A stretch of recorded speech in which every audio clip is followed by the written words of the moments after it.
Assalamualaikum warahmatullahi wabarakatuh. Kami dari Mata Bismart akan menjelaskan soal latihan akuntansi keuangan 1 untuk semester 3 sebagai berikut. Baik, langsung aja pada soal yang A, nomor 1, kerangka kerja konseptual meletakkan fondasi untuk memecahkan persoalan besar dalam akuntansi. 3W plus 1H. Kerangka kerja konseptual IFRS menyangkut tujuan, karakteristik kualitatif, kendala, asumsi, dan unsur laporan keuangan. Jelaskan karakteristik kualitatif informasi supaya informasi yang tersedia dalam laporan keuangan bermanfaat bagi stakeholder. Yang nomor 2, kas merupakan aktiva yang paling liquid dan mengandung potensi disalahgunakan. Di antara cara untuk mengamankan kas adalah dengan pengendalian intern. Sebutkan bentuk-bentuk pengendalian intern atas kas. Untuk jawaban soal yang A, kalian bisa lihat catatan soal atau catatan yang ada di buku kalian masing-masing. Selanjutnya untuk soal yang B. Kiswah Company pada akhir tahun 2020 memiliki piutang usaha sebesar $800.000 dan penyisihan piutang tak tertagih sebesar $40.000.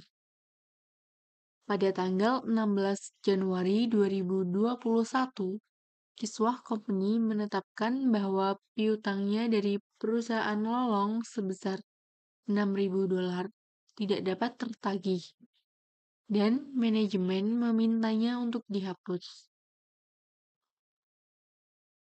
Diminta, nomor 1, buatlah ayat jurnal untuk Kiswah Company guna menghapus piutang perusahaan Lolong dan posting dalam buku besar akun yang bersangkutan. Nomor 2, hitunglah nilai realisasi bersih dari piutang usaha Kiswah Company sebelum penghapusan piutang perusahaan Lolong. Dan nomor 3, hitunglah nilai realisasi bersih dari piutang usaha Kiswah Company setelah penghapusan piutang perusahaan Lolong. Untuk jawaban soal yang B nomor 1, ayat jurnal untuk Kiswah guna menghapus piutang. Pada tanggal 16 Januari 2021, untuk akunnya, penyisihan piutang tak tertagih debit sebesar 6.000 dan kredit piutang usaha sebesar 6.000. Selanjutnya posting ke buku besar. Untuk yang pertama, akun piutang usaha pada tanggal 1 Januari 2021 untuk saldo awal sebesar 800.000 debit, dan untuk tanggal 16 Januari 2021 untuk penghapusan kredit sebesar 6.000 dan jumlah saldo sebesar 794.000 debit. Selanjutnya untuk akun penyisihan piutang tak tertagih. Untuk tanggal 1 Januari 2021, saldo awal sebesar 40.000 kredit, dan tanggal 16 Januari 2021, penghapusan debit sebesar 6.000 dan jumlah saldo sebesar 34.000. Selanjutnya untuk jawaban nomor 2 dan 3. Nilai realisasi bersih dari piutang usaha Kiswah sebelum dan setelah penghapusan piutang. Untuk sebelum penghapusan, piutang usaha sebesar 800.000 dan setelah penghapusan sebesar 794.000. Untuk penyisihan piutang tak tertagih sebelum penghapusan sebesar 40.000 dan setelah penghapusan sebesar 34.000. Nah, untuk nilai realisasi bersih sebelum penghapusan sebesar 760.000 dan setelah penghapusan sebesar 760.000.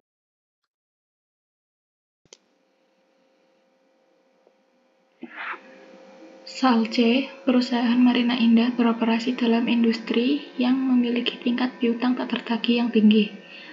Sebelum membuat setiap penyesuaian akhir tahun, saldo akun piutang Marina adalah 555.000 dan penyisian piutang tak tertagih bersaldo kredit sebesar 35.000. Saldo penyisian piutang tak tertagih akhir tahun yang dilaporkan dalam neraca akan didasarkan pada schedule umur piutang berikut. Jumlah hari piutang beredar kurang dari 16 hari, jumlahnya 300.000, probabilitas tertagih 0,98. 16 sampai 30 hari, jumlahnya 100.000, probabilitas tertagih 0,90. 31 sampai 45 hari, jumlahnya 80.000, probabilitas tertagih 0,85. Jumlah hari piutang beredar 46 sampai 60 hari, jumlahnya 40.000, probabilitas tertagih 0,75. 61 sampai 75 hari, jumlahnya 20.000, probabilitas tertagih 0,40. Lebih dari 75 hari, jumlahnya 15.000, probabilitas tertagih 0,0. Diminta, nomor 1, buatlah jurnal penyesuaian untuk penyisian piutang tak tertagih dan posting ke buku besarnya.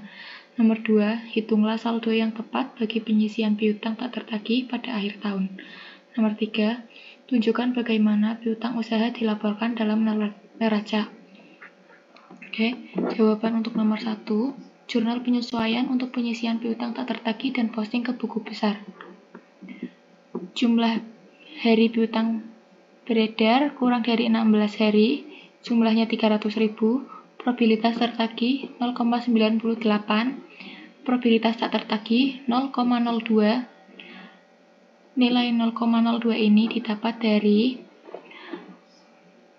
1,00 dikurangi dengan probabilitas tertagih, yaitu 0,98. Jadi, jumlahnya ada 0,02. Estimasi piutang tak tertagih ini didapat dari 300.000 dikali 0,2. Hasilnya 6.000. 16 sampai 30 hari, jumlahnya 100.000, probabilitas tertagih 0,9, probabilitas tak tertagih 0,10. Estimasi piutang tak tertagih 10.000. 31 sampai 45 hari, jumlah 80.000, probabilitas tertagih 0,85, probabilitas tak tertagih 0,15. Estimasi piutang tak tertagih 12.000. 46 sampai 60 hari, jumlahnya 40.000, probabilitas tak tertagih 0,75, probabilitas tak tertagih 0,25. Estimasi piutang tak tertagih 10.000. 61 sampai 75 hari, jumlahnya 20.000, probabilitas tertagih 0,4, probabilitas tidak tertagih 0,60. Estimasi piutang tak tertagih, jumlahnya ada 12.000. Lebih dari 75 hari, jumlah 15.000, probabilitas tertagihnya 0, probabilitas tidak tertagihnya 1. Estimasi piutang tak tertagih ada 15.000. Jadi, jumlah semua dari estimasi piutang tak tertagih itu ada 65.000. Kemudian, jurnal penyesuaiannya, debitnya beban piutang tak tertagih sejumlah 30.000 dan kreditnya penyisian piutang tak tertagih sejumlah 30.000. 30.000 ini hasil dari jumlah estimasi piutang tak tertagih sebesar 65.000 dikurangi dengan saldo penyisian piutang tak tertagih yang ada di saldo awal, yaitu sebesar 35.000. Jadi totalnya ada 30.000. Kemudian ini diposting ke buku besar penyisian piutang tak tertagih. Saldo awalnya ada 35.000 di kredit. Kemudian pembentukan atau penyesuaian tanggal 31 bulan 12. Kreditnya 30.000. Kemudian saldonya ada 65.000. Saldo akhirnya berjumlah 65.000 di kredit.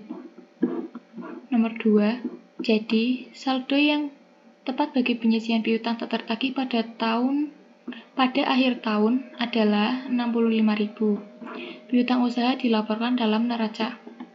Ini adalah neracanya. Di sini ada piutang usaha sebesar 555.000 dan ada penyisian piutang tak tertagih 65.000 sebagai pengurang saldo piutang usaha. Jadi, nilai realisasi bersih itu ada 490.000.